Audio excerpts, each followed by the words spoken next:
मुझे खुद एक आदमी ने आके कहा, वो शिया था, कि जी हजरत अली का पाँव आपने देखा है? मैंने कहा मैं हजरत अली के ज़माने में नहीं था तो पाँव कैसे देखता? उन्होंने कहा नहीं नहीं, यहाँ हरम में हजरत अली, मौला अली का पंजा है, पाँव है। अच्छा माशाल्लाह भाई, ठीक है ले जाओ मुझे। और मुझे ले गया सफ़ा की तरफ, एक जैसे पत्थर लगे हुए एक पत्थर है, उसमें कोई धब्बा सा था।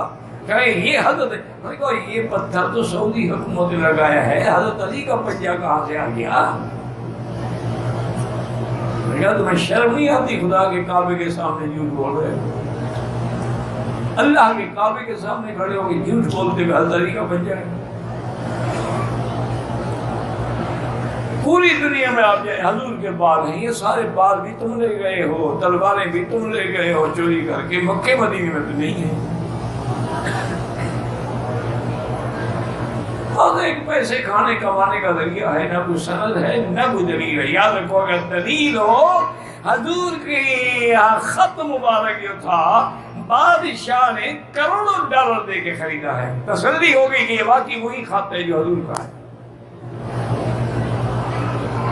तुम्हें पंजे भी मिल जाते हैं, तुम्हें जरा पता नहीं क्या क्या तुमने इकट्ठा कर रखा है।